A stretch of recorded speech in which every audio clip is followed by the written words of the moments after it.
New Game Plus is supposed to be a key part of Starfield that keeps us playing the game over and over again.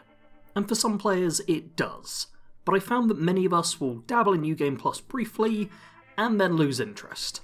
So today I decided I'd talk a little about what was done well and what can be changed in the future in order to make New Game Plus great for everyone to enjoy. First things first, I do think Bethesda deserves some credit for making a New Game Plus mode that actually ties into the story and the lore of the game. Also, because it does this, quick spoiler warning. If you haven't already beat Starfield and don't want the ending spoiled for you, stop watching now. For the rest of you though, you know that at the very end of the Constellation questline, you get the opportunity to step through the Unity and be reborn in a new universe as a Starborn. This is the way the mechanic works, and I want to give props for this instantly being a step above your standard New Game Plus mode, which is just the exact same game, but this time you start a bit stronger. Good on you, Bethesda, you improved something there. Starfield makes it so that you can approach things a little bit differently. While there are some negatives to it, as I've discussed previously in my Is New Game Plus Worth It video, there are also significant bonuses, such as the Starborn suit, spaceship, and dialogue options. The last of these being the most valuable in my mind, as it provides you new voice lines to listen to when interacting with characters that you meet.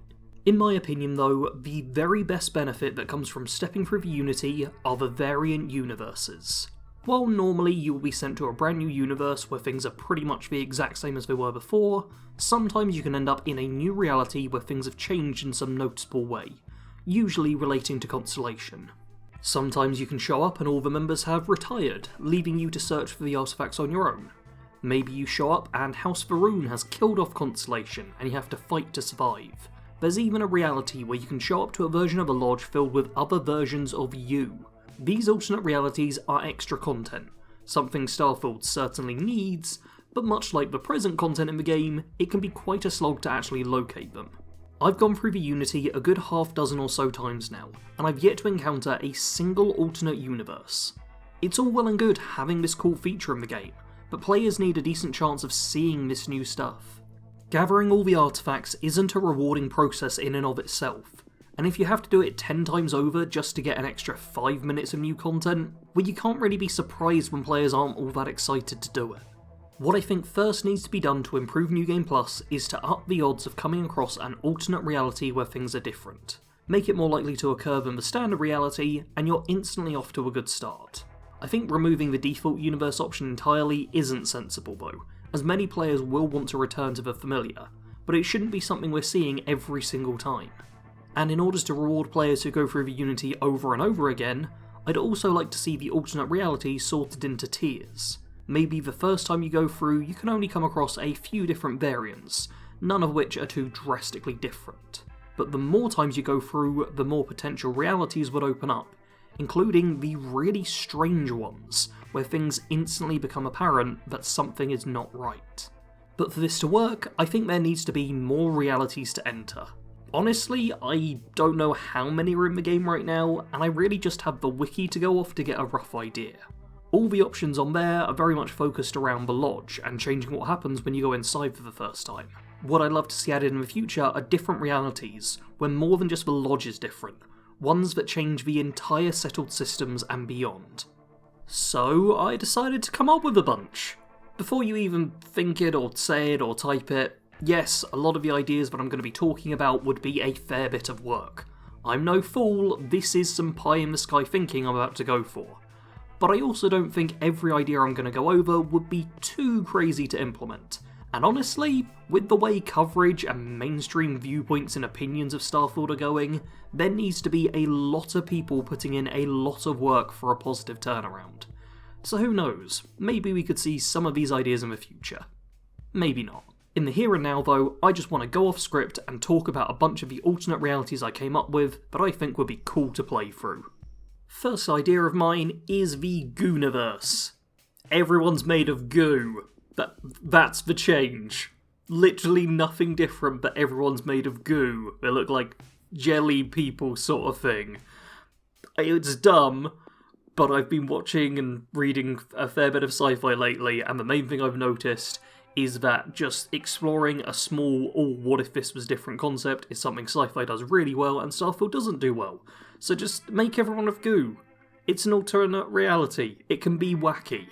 I've not got much more to say here. What I will say, seeing as we're on this first one, is I'm probably not going to be able to represent any of these universes very well, so it's going to be B-roll in the background. I apologise, but yeah, everyone made of goo. Make them like blob people. I think that'd just be a funny little one, doesn't need to change much. Probably is less work than some of the others. Another one which I think really wouldn't be a lot of work is a reality I'm calling a sense of scale, where you just scale up or down people, creatures, and other things. It wouldn't need to be like too wacky in terms of scale. I think if you make people like 10 times taller, that is going to cause problems. But if you shorten people so that like the average height is about 4 foot or so, and make creatures like 1.5 to 2 times bigger, I think that could still very much work. Like, I don't see that as causing a ton of problems. You can just have everyone be a bit shorter, maybe have cred sticks be bigger and other items be smaller, be helpful for picking them up. Just like small changes like that, where it doesn't need to be something completely crazy, but it's a change that could affect your entire playthrough. You go through and suddenly human enemies are a lot harder to hit, because they've got a smaller hitbox. But like beasts and stuff are suddenly super easy. Like you can just shoot an Ashter because it's like the size of a wall or something. I think that'd just be like another fun little one. But you know what? That's enough of the fun little ones. Let's go for a few which I don't think would ever get implemented because there's so much work, but are also the coolest to talk about because they're so much work. The first on the list, and the initial one I came up with when thinking of this, is Terramorph Takeover. All of the inhabited planets have been completely taken over by Terramorphs. Terramorphs are already like the coolest thing in the game in my opinion, or the coolest new enemy I should say. They've got really good stuff going on with them, and the threat of them does feel real and credible just within the base game. What would be cool though is seeing what would happen if the Terramorphs did take over. If they hadn't been stopped by you or by other people in the past, if they had just spread across every single planet and there were no people left. I would have this as a version where basically all the humans have been wiped out. Keep the settlements and stuff, keep them there. I mean, New Atlantis even has a like half-destroyed version of it in the game already, so maybe have that set up, add a little bit of damage, but overall just have all the people be gone, no people anywhere to be seen, just Terramorphs in all the places.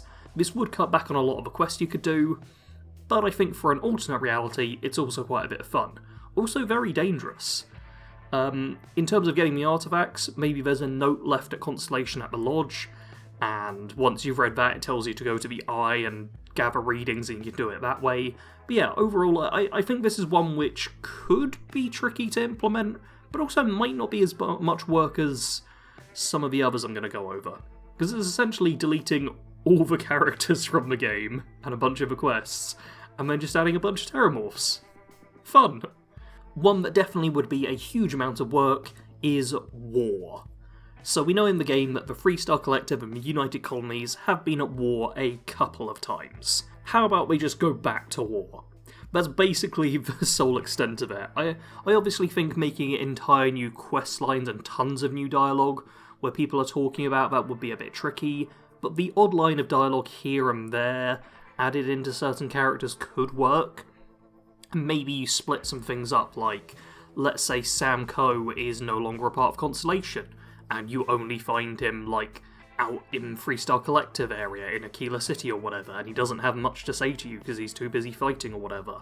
And maybe Freestar and you see people and spaceships and stuff are just marked as enemies to each other, and if you help one, then the other side becomes hostile.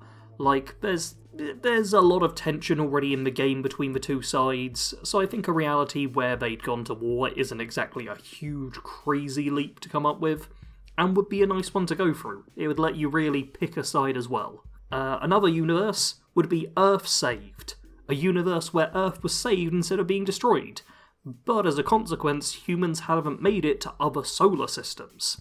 This is another one where I think a lot of work would need to go into it, because Earth right now is just basically a ball of sand with the odd landmark, and you basically need to rebuild a bunch of Earth. I don't think you need to rebuild all of it, and maybe you could have it still be the sandy thing, but with a lot of like settlements and points of interest and stuff.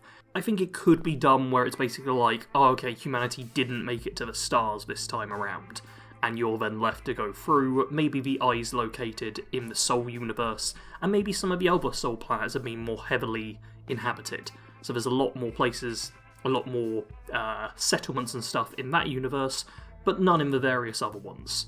I think that'd be a cool little one. Another one that is a lot of work, though. I'm going to wrap things up with just kind of a twofer here, which is the Hunter is king and the Emissary is king. So that I believe there are already variants where you can come through and either the Hunter or the Emissary seem to have a step up and be doing better, but I'd like to see a universe ruled over by them, not together, individually.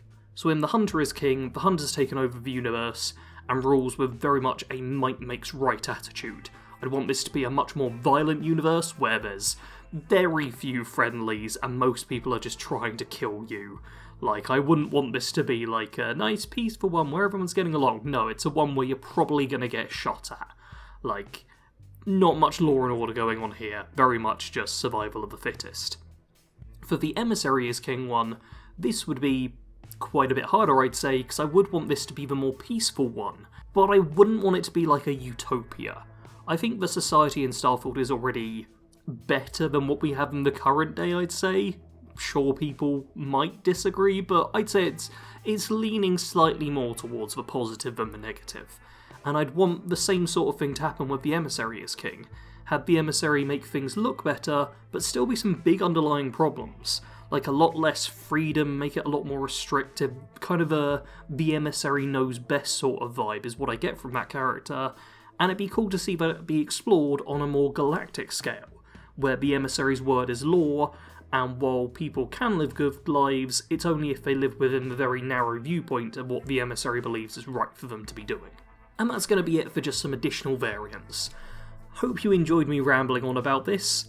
I'm trying to do a few more videos now, but other stuff has popped up which has made it difficult to do. Do let me know in the comments below if there's anything else you'd like me to discuss Starfield related, as I do very much enjoy these videos, and they're a bit quicker and easier to make than like character builds and the like.